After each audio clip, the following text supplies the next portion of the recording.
Everyone, welcome to my channel. I am Neha. आज करेंगे हम क्लास 11 बिजनेस स्टडीज़ एंड आज का हमारा टॉपिक है limitations of E business. And guys, इस चैनल पे हम जितनी भी वीडियोस करेंगे वो सभी एनसीईआरटी की बुक्स में से करेंगे।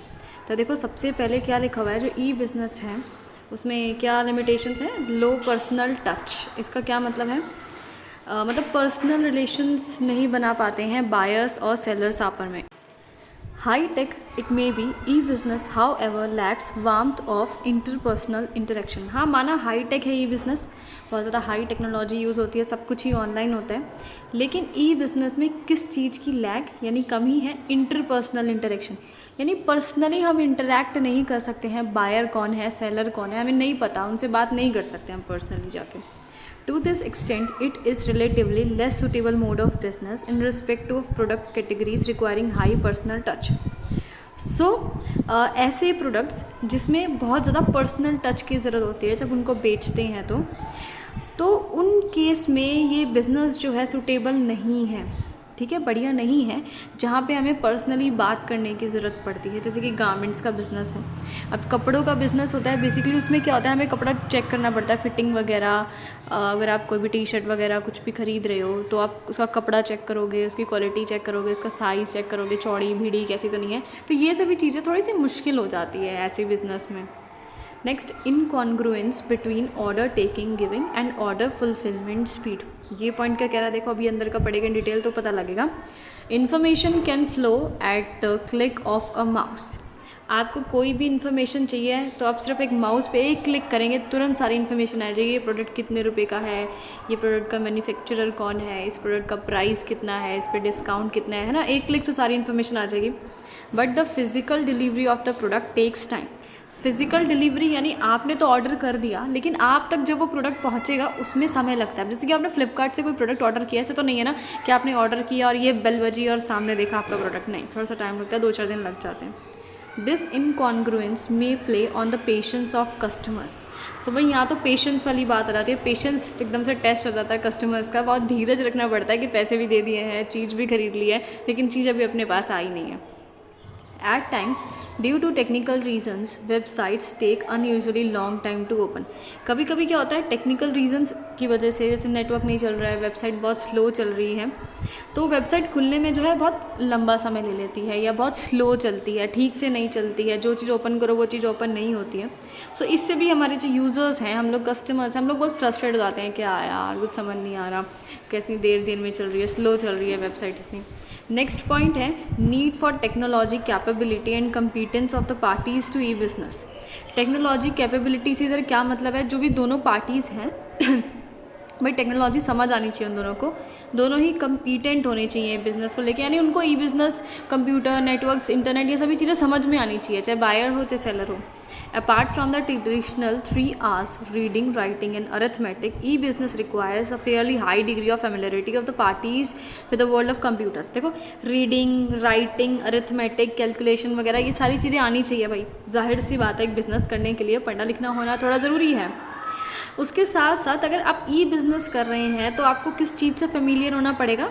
World of computers, networks, computers, इन सभी चीज़ों की नॉलेज होनी चाहिए, वरना आप ई बिज़नेस नहीं कर पाएंगे भाई, चाहे आप बायर हो, सेलर हो।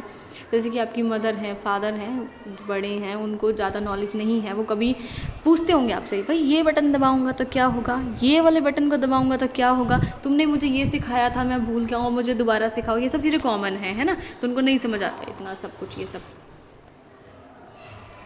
आगे देखो क्या लिखा है, and this requirement is responsible for what is known as digital divide. और इसी चीज़ को हम क्या बोलते हैं? Digital divide. डिजिटल डिवाइड का मतलब और डीपली जानते हैं, that is the division of society on the basis of the familiarity and non familiarity with the digital technology.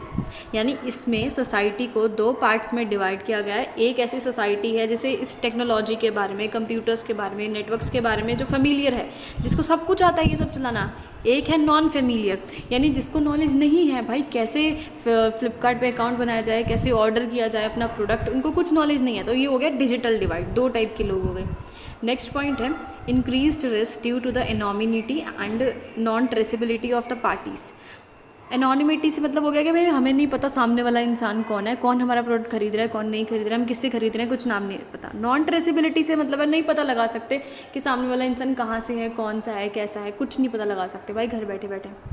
So internet transaction ओकर बिटवीन साइबर पर्सनैलिटीज। सो जब इंटरनेट पे कोई transaction होती है किसके बीच में होती है, साइबर पर्सनैलिटीज़, यानी उसके कंप्यूटर होता है एक सामने वाले का, एक हमारा कंप्यूटर होता है, वो दो कंप्यूटर आपस में ट्रांजेक्शन करते हैं, हम पर्सनली तो बात नहीं करते हैं ना। As such it becomes difficult to establish identity of the parties. So बहुत ज़्यादा डिफिकल्ट हो जाता है ये पता लगाना कि भाई दोनों की आइडेंटिटी, पहचान कौन है, सामने वाला कौन है, बायर कौन है, सेलर कौन है, नहीं पता लगता है। Moreover one does not know even the location from where the parties may be operating.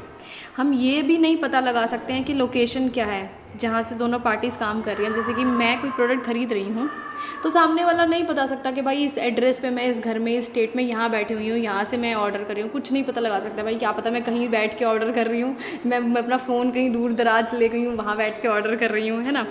So it is riskier there for transacting through internet. इसलिए बहुत ज़्यादा रिस्की होता है इंटरनेट के थ्रू ट्रांजेक्शन कोई भी करना। E business is riskier also in the sense that there is additional hazards of the impersonation.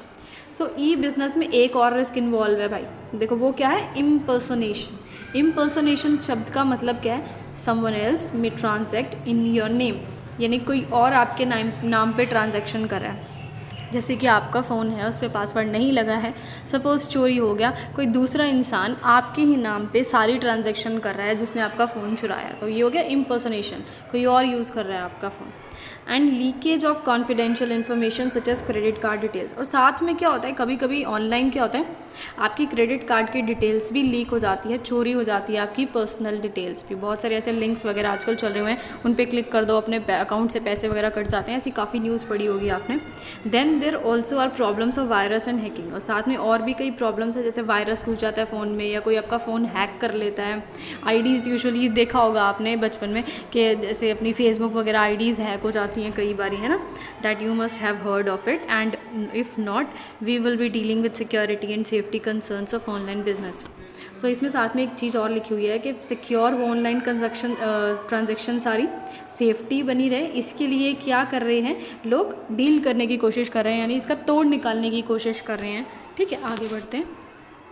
Next है पीपल रेजिस्टेंस। देखो रेजिस्टेंस मतलब है किसी चीज़ का मना करना, रोकना या जो भी है। The process of adjustment to new technology and new way of doing things causes stress and sense of insecurity. So अभी नई टेक्नोलॉजी के साथ एडजस्ट जो होना है, इससे क्या होता है, हमारे मन में एक स्ट्रेस सा आ जाता है, एक इनसिक्योरिटी सी आ जाती है। अब स्ट्रेस किस बात का, जैसे पता नहीं मैं सीख पाऊँगा नहीं सीख पाऊँगा, मुश्किल तो नहीं है इस बात की। इनसिक्योरिटी किस बात की, हाय अगर मैं ये यूज़ करने लग गया तो कहीं मेरे पैसे तो ना चोरी हो जाए। जैसे कि मैं रियल लाइफ एग्जांपल देती हूँ अपने फादर का। उन्होंने आज तक कभी भी डेबिट कार्ड, क्रेडिट कार्ड, ये सब चीज़ें, ऑनलाइन बैंकिंग कुछ नहीं यूज़ किया है। कहते हैं मुझे डर लगता है कि क्या पता मेरे अकाउंट से पैसे चोरी हो जाएं।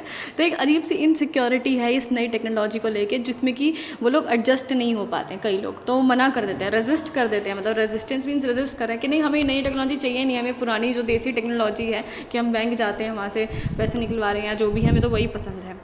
As a result people may resist and organisations plan to enter in the new business. तो इसी कारण की वजह से लोग जो है रेजिस्ट करते हैं कि भाई हमें नई बिजनेस में नहीं पढ़ना है, क्या पता क्या फ्रॉड हो जाए ऑनलाइन, हमारे साथ क्या हो जाए, जो बचा खुचा है वो भी सब खत्म हो जाए। नेक्स्ट और लास्ट है ethical fallouts. So you are planning to quit, you may as well quit right now, said the HR manager showing her a copy of the email that she has written to end. एक लड़की की बात हो रही है, उसने अपनी ना फ्रेंड को एक मेल किया था, ईमेल भेजा था, तो उसकी HR मैनेजर आई तो वो उससे आके बोलती है तुम छोड़ने की प्लानिंग कर रहे हो क्या जॉब, अगर कर रहे हो तो ठीक है अभी के भी छोड़ दो जॉब, मुझे कोई प्रॉब्लम नहीं है। उसने कॉपी दिखाई उसकी ईमेल की, देखो तुम्हारी ईमेल की कॉपी, तुमने किसी और को अपनी किसी फ्रेंड को ये ईमेल भेजा है कि मैं जॉब छोड़ने की कोशिश कर रही हूँ। ये HR मैनेजर उसकी आके बोल रही है। सो इस लड़की का नाम था सबीना। वो बहुत ज़्यादा शॉक्ड हो गई यार, उसकी बॉस को कैसे उसका ईमेल अकाउंट उसने कैसे हैक किया, उसको कैसे सारी इन्फॉर्मेशन मिल गई, कैसे उसने मेरी पर्सनल मेल निकाल ली। So nowadays companies use an electronic eye to keep track of the computer files use.